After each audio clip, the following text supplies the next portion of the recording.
How's it going, guys? Hope you guys are doing well. Checking in today with another update on my public dividend portfolio. Before I get into it, I just want to say, I look at the analytics after I put out videos, and a lot of people don't subscribe. Only subscribe if you're interested. But if you want to be, notified every time I post, I would really appreciate it if you guys would subscribe or just hit the like button on the video. Anyways, let's get into it. So, before I get started, I just need to make my usual disclaimer that none of this is financial advice, legal advice, or tax advice. I'm not a registered professional in any of those, and this is just kind of my 2 cents and what I'm doing for education purposes. So, do your own research, consult a professional. Now, as of December 5th, this is how the portfolio is looking. If you guys remember last time, I had added a new REIT called Postal Realty. This one right here, PSTL. It's a REIT centered around leases with the U.S. Postal Service. Sorry, they own like the post office real estate. A lot of the last mile properties, the smaller ones that are more local based, and they have a portfolio of some of the bigger industrial, sorting facilities and such. But pretty interesting play. If you're interested, check out my last dividend update video. But going through here, as of right now, the total value of the portfolio is $972.84. We'll probably break 1,000 within the next 2 weeks, which will be a pretty cool milestone. I've only been adding like $20 a week to this portfolio, so kind of cool to see how far it's come.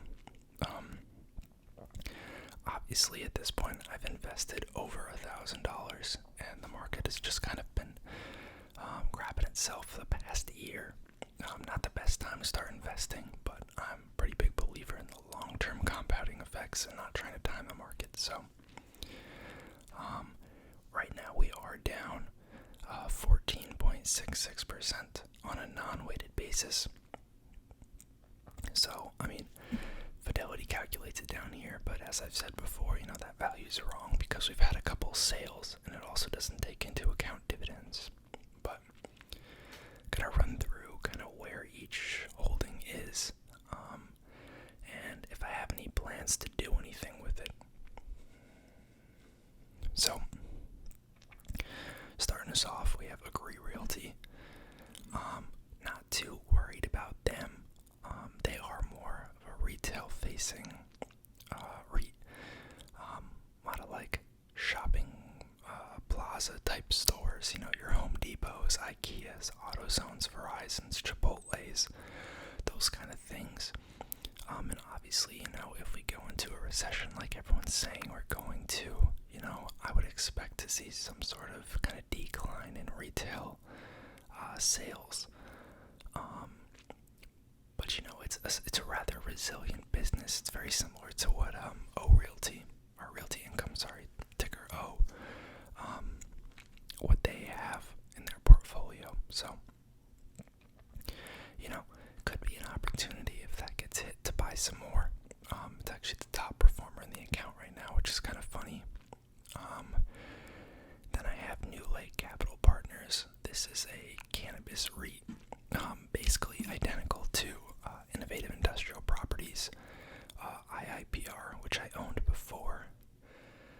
Now, I don't remember when I made the swap, but I decided to swap this out for an IIPR. I've owned an LCP for like months now. I made a video on it a while back, but I just like their kind of portfolio composition a little bit more. They're a little bit healthier on the balance sheet side, in my opinion, too. They have virtually no debt, pretty fast-growing dividend, and it's a much smaller company, so a lot more potential for growth. They do not trade on a full EDC stock, which means that their stock kind of trades at a discount. So the dividend is higher than IIPR, even though I kind of think I like them more. So swap that in. It's basically flat because we just bought it. Then there's Postal Realty, the new pickup, only down 1.64%. Still kind of bringing that up to weight in the portfolio. My holdings in that are worth about $67 right now. As you can see from the rest of the portfolio, most of them are up in the 80s, high 70s. So this week's contribution will probably go to that. Then there's Zoetis, animal health company. Probably somewhat resilient in terms of an economic downturn because people still need to take care of their pets. Now, new pet sales might decrease, but we probably saw a lot of that demand kind of already pulled forward from COVID and the whole work from home movement. Potentially, some supply chain issues with them, or competitor like market share creep. They have livestock segments as well as companion animals, and they operate internationally in the U.S. So I guess there's some foreign exchange risk there as well.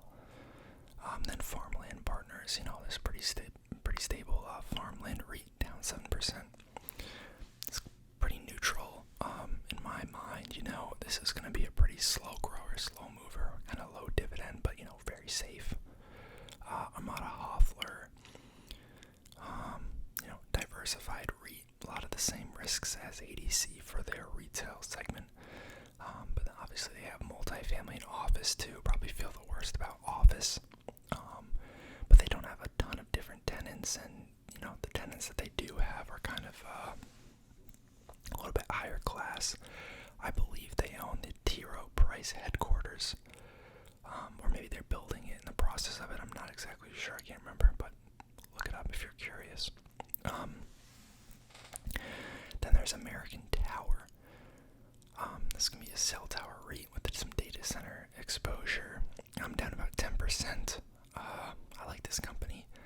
A little bit similar to FPI, but just probably slightly growthier.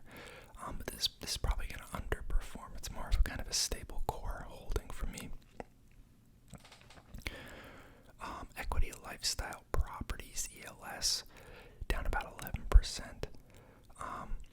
This one could be interesting going into, an economic downturn.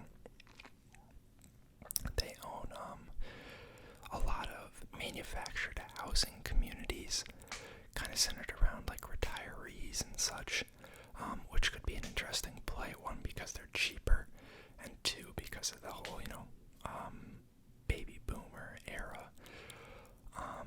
But they also have some exposure to like camping properties, like campgrounds, RV parks. I'm not sure how that's going to play out. That could be a potential negative, I guess, if people don't go on vacations or aren't buying RVs and trailers and such. And they also have a marina segment, which I would estimate is also probably going to see a slight negative hit in the event of an economic downturn. Next we have Torrento Realty. I'm a pretty big fan of the logistics REITs. I know they've had a pretty big hit lately, especially with all the, Amazon pulling back, Amazon overhired, Amazon job cuts, Amazon subleasing some of their properties, etc., etc. But one of the reasons that I like Torrento Realty is they focus just on these major urban metro areas, unlike Prologis, areas where there's, either constant or declining supply. And, just over time, like, on a, numbers basis, the assets just, there's no way they just don't appreciate over time and become more valuable. These are major metros. People are already just continuing to spread out more and more from these cities. So I don't see those markets going anywhere, and I think over time it'll be pretty inflation-resistant assets. Blackstone, saw, I think it was Blackstone. Let me look it up real quick. Blackstone. Yeah, they were in the news this week. They have a something called their B-REIT, their Blackstone Real Estate and Income Trust, which is like their flagship income fund for real estate, and they actually, paused withdrawals and blocking a lot of people from pulling their money out because they've hit the withdrawal limit for the quarter. Kind of interesting to see, everyone rushing to cash out. I think there was a big markdown or a decrease in their performance. It didn't look too closely, but I get news alerts. And I was reading it the other day. Overall, though, they're just a gigantic business. They're a powerhouse. If you're in finance, you know who they are, and you probably think pretty highly of them. It's kind of a coveted place to work. Overall, not too worried about it. Again, those losses have made it kind of slightly underweight, so probably looking to bring that up in the next week or two with my contributions. Next up, we have Medical Properties Trust. I'm not super worried, but I don't want to say I have peace of mind with them. There's been a lot of negative publicity in press and rumors and just overall negative sentiment, and I think there is merit to some of it. I have kind of been buying into this one as it's dipped, and it did come back a bit, but I think it pulled back again on Monday, I guess. It's late Monday tonight. But pretty high dividend at its current valuation. If it can kind of pull itself out of the hole on the other end, we'll be in a decent position, but definitely keep an eye on that one. And then Camden Property Trust. I mentioned last video, I am very surprised that this one is underperforming so much. It's just your typical, multi-family Sunbelt REIT. And I honestly think that, maybe there's a lot of concerns about pricing power, or pulled forward demand in a lot of these markets, but we'll see. Affordability for home buyers, is just continuing to decrease with the increase in rates. So, that could drive more people to do rentals, but we'll see. And then just a quick look at the dividends so far. MPW, Medical Properties Trust, leading the pack at $3.47. Armada Hoffler, $3.10. IIPR, which is now swapped out for New Lake Capital and LCP, they're at $2.91. Agree Realty, $2.45. MDC, which we've since sold, they're at $2.38. Blackstone, $1.65. Main Street Capital, also sold now, $1.52. Camden Property Trust, $1.41. TRNO, Toronto Realty, $1.13. American Tower, $1.12. Equity Lifestyle Properties, $1.04. Hannon Armstrong Sustainable Infrastructure Trust, Aussie, is since sold as well, 76 cents. Community Healthcare Trust, 66 cents, also since moved out of the portfolio. Farmland Partners,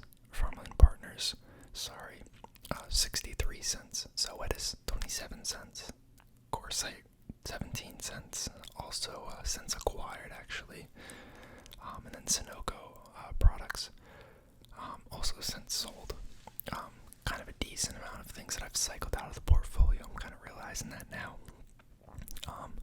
But a lot of these, I'm kind of, filtering through and just learning as I go. I'm not an expert on this stuff by any means. I know the overall market is down as well, but negative 14.66% return, not the hottest. So hopefully you guys, are doing your own research, but let me know what you think. Let me know how your portfolios are doing. If you have any video ideas, let me know. Thank you for watching, and I'll see you all next time.